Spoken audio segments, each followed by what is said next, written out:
Welcome, everyone, to this deep dive, and we are going to be taking a close look at Edmund Burke.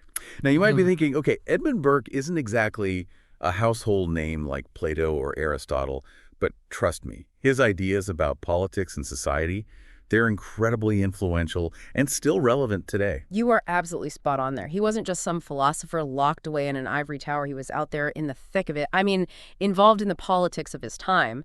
But don't let that fool you. His works are packed with profound philosophical insights, especially when we start talking about politics, society, even aesthetics. Yeah, and it really strikes me how much his own life experiences seem to have shaped his philosophical views. We're talking 18th century Ireland, a time marked by, some serious social inequalities.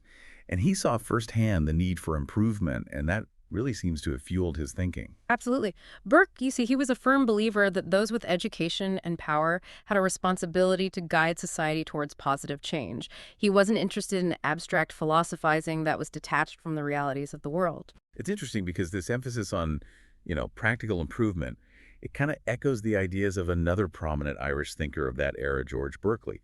They were both skeptical of pure abstract reasoning and stressed the importance of understanding things in their full context. You hit the nail on the head. For both Burke and Berkeley, improvement wasn't some kind of utopian fantasy. It was about working within existing institutions and traditions to make real, tangible progress. Okay, so we've got this foundation of a drive for improvement that's grounded in the real world. But then we bump into Burke's this deep interest in the power of imagination, which seems like a bit of a shift. His philosophical inquiry into the origin of our ideas, the sublime and beautiful, explores the human mind's capacity to create complex ideas, particularly those related to aesthetic experiences. Ah, yes, the inquiry. A really important work if you want to grasp Burke's whole philosophical outlook. His exploration of the sublime and the beautiful, it shows how fascinated he was with our human ability to move beyond just basic sensory perceptions and actually create abstract concepts. And this ties directly into his critique of those oversimplified ideas of natural society, which he takes on in his work, A Vindication of Natural Society. Now, vindication really threw me for a loop. It's like he's messing with us on purpose. Yeah. At first glance, it reads like a strong attack on religion, but then you dig a little deeper Right. and there's this subtle dismantling of the idea that a primitive state of nature would be some kind of utopia. It's satire at its finest.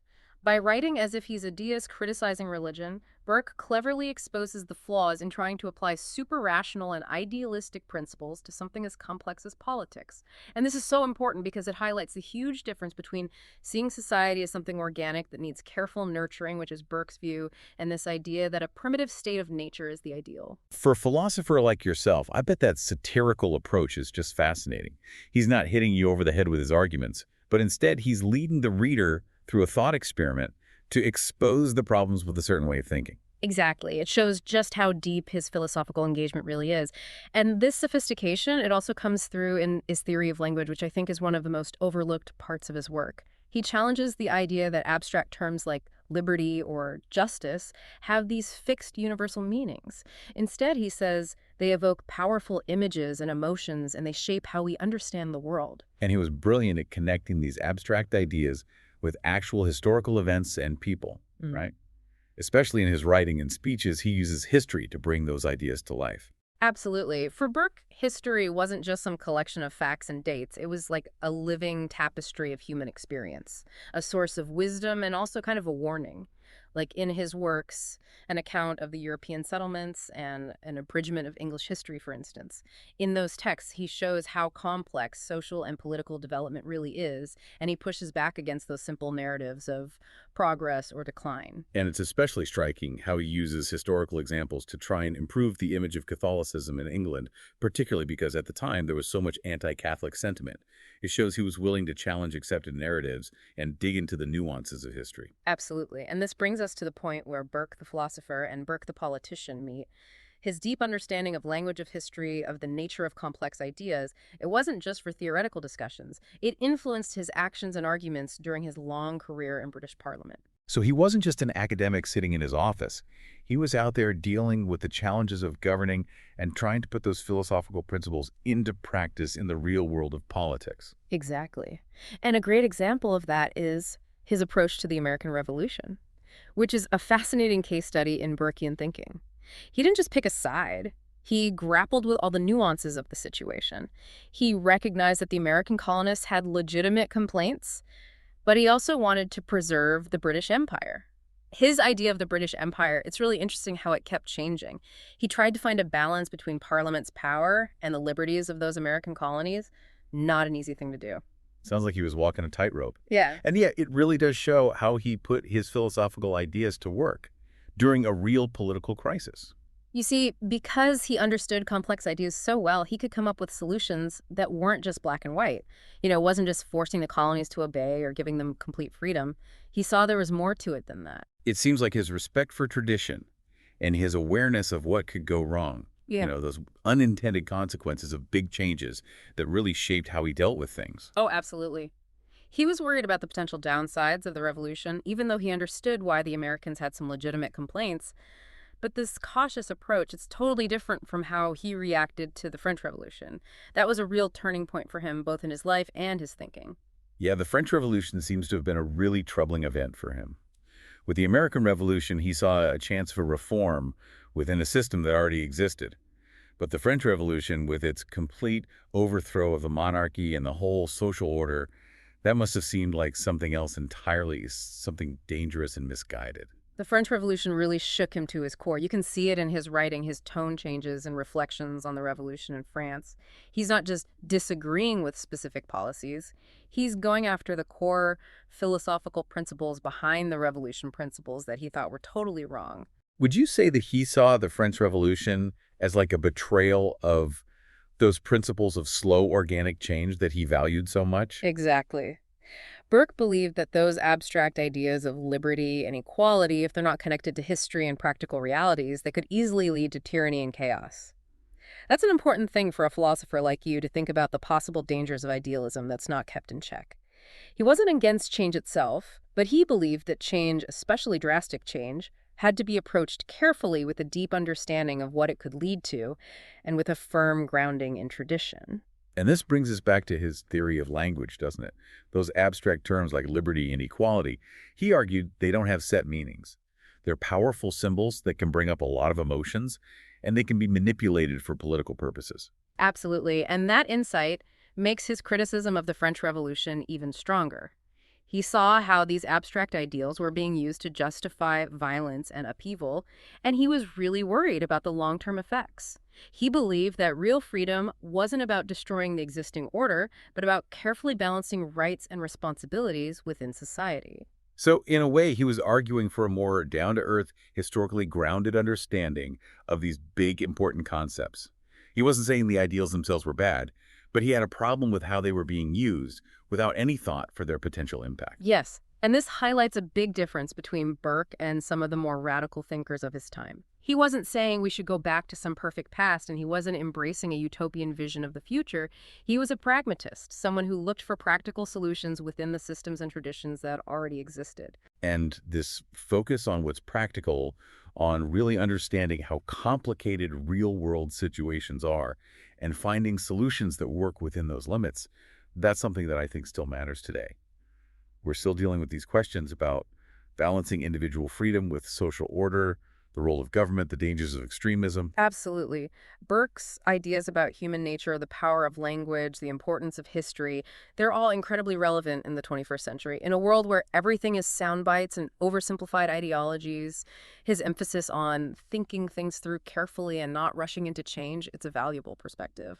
I'm really interested in how much he emphasized how everything's connected. He seemed to understand that if you change one part of society, it can have unexpected consequences in other areas. Was that a common idea in his work? Yes, this idea of interconnectedness, it pops up again and again in Burke's writing. He got it. He understood that societies are complicated systems, and if you mess with one part of the system, it can have ripple effects everywhere. That's why he was so careful about radical change, because he knew it could lead to unintended consequences that spread far and wide and could be hard to undo.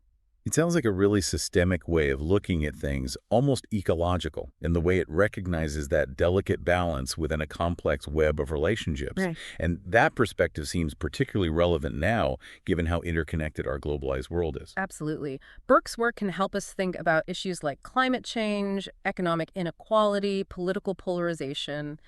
He reminds us that we need to think about the big picture, consider the long-term consequences of what we do, and recognize how things that seem separate are actually connected. So it's not just about abstract principles or utopian dreams.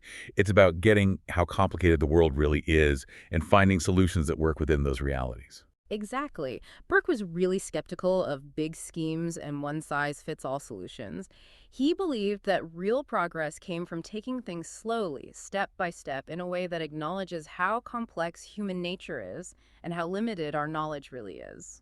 I imagine this practical approach probably made him some enemies, especially among those who were pushing for more radical change. Oh, you're absolutely right. People often accused Burke of being too cautious, too stuck in the past, too resistant to progress. But I think they missed the point. He wasn't opposed to change. He just didn't like reckless change, change that's driven by ideology instead of a deep understanding of the situation. So for a philosopher like yourself, what's the most compelling thing about Burke's work? What sets him apart from other thinkers of his time?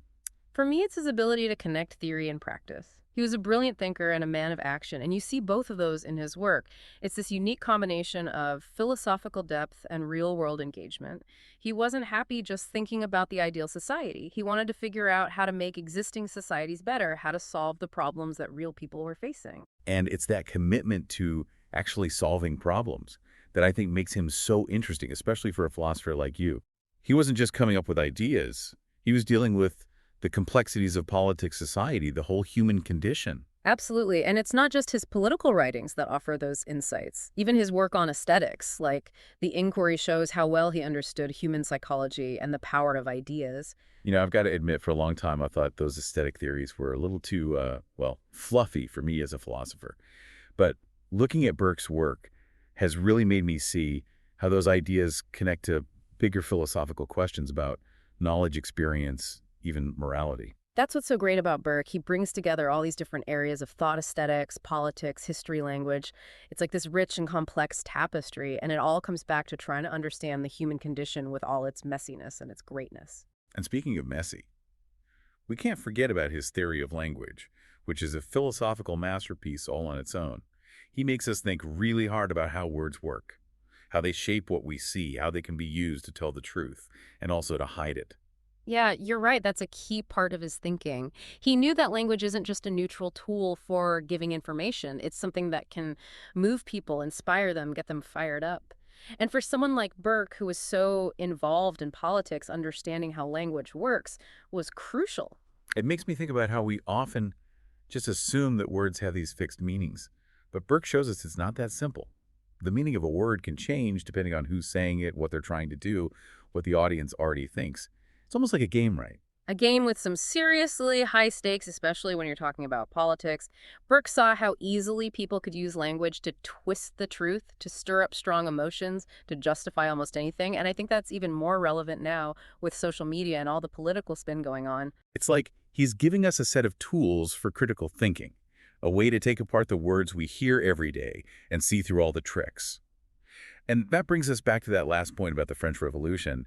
It seems like part of his criticism was about how people were using language to justify ideas that were radical and, in his view, dangerous. That's exactly it. He saw how those abstract terms like liberty and equality, if you take them out of context, if you don't think about the practical side of things, they can become dangerous tools for people who want to manipulate others.